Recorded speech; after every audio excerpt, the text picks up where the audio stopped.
Hi, my name is Martin Taylor and today I'm going to be cooking with you lamb and pumpkin soup, Jamaican style, jam down louder style. What we're going to do is use mutton.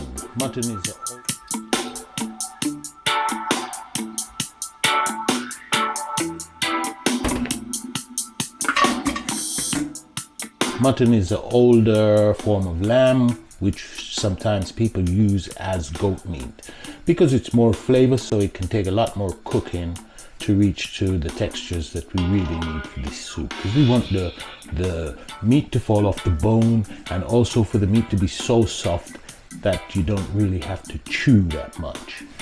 Anyhow, what I've done, I've actually washed and prepared the vegetables. And the vegetables that I'll be using is I've got carrots, I've got onions, I've got also scallions or spring onions as you know them. I've also got garlic and pumpkin, and I've put the meat to boil, as you see.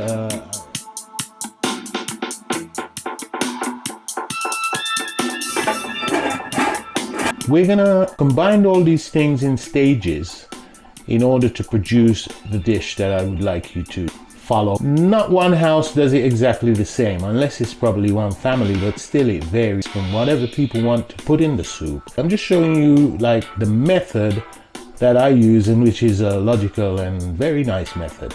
I'll prepare the vegetables and I'll be back right away.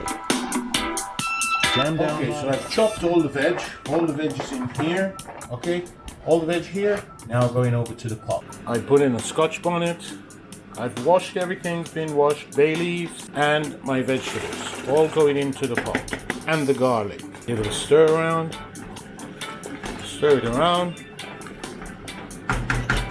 and we cover that and leave that simmer down for a couple of hours. Subscribe to the channel, press likes and share with all your friends, and then we can have happy cooking together forever.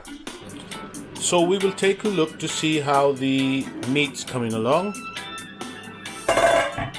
What I do, I take a piece out, grab a piece of meat out, usually a piece with the bone, so you can actually tell, right? So there's a piece of meat.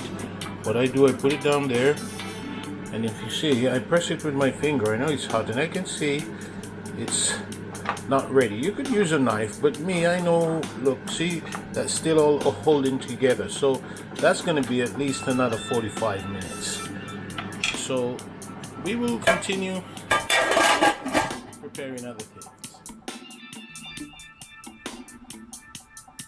Okay, I finished peeling and chopping the yams, potatoes and cocoa. And remember, I've got the flour already kneaded, the dumplings kneaded, that's the cornmeal and the flour, and very soon I'll be putting them in the pot. I'll just check the meat, if the meat is ready or getting.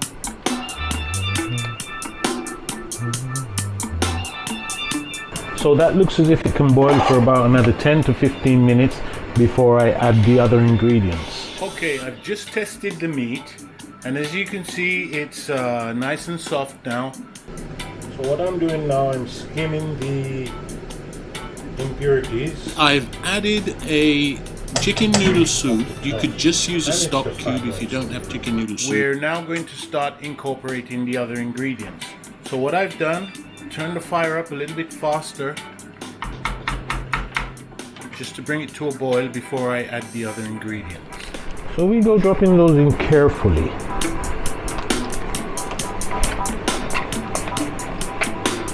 I mean, you can put whatever vegetables you want, like chocho. That's the one we're looking for. You can put chocho in here.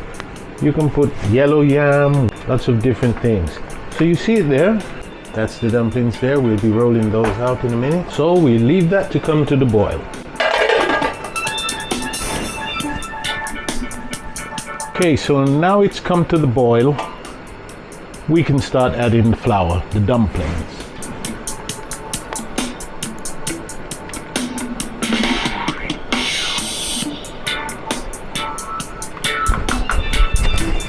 Make sure your hands are nice and clean. Then you get a piece roughly the size of, well, you can make them any size you like. Some people like big dumplings. Okay, but some people, I just try to make it the size roughly of the other bits and pieces in the pot, the other vegetables.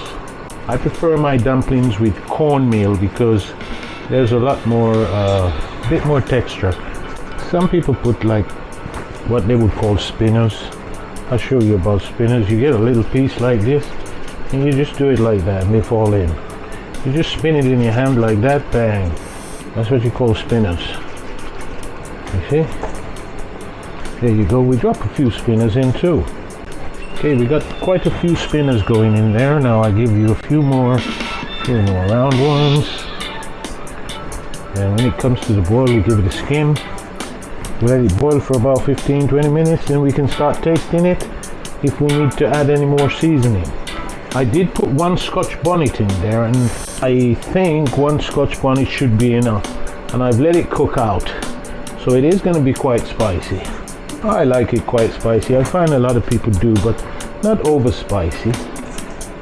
You know, Jamaican food is not really over spicy. It's all good for you. So that will come up to the boil. I just washed my hands and clean down. By that time, it should come to the boil. Always clean as you go along. Martin Taylor, look at that, isn't that lovely? Right, and when that all boils down, it's going to get a lot thicker now with some of the starch coming out of these other ingredients I've just added. We let that come to the boil, then I'll turn it down to a simmer. Okay, so you see it's now boiling, so I'm going to turn it down, give it a little skim, see what it's like.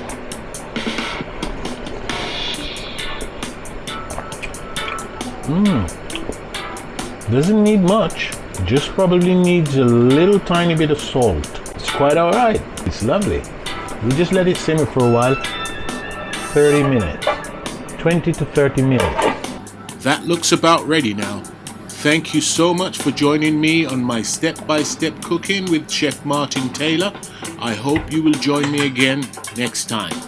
And please don't forget to subscribe, share the link, and to hit the bell icon so you will be notified whenever I upload another cooking video. Step by step with Martin. I do enjoy cooking with you, and I hope to see you again soon. Happy cooking!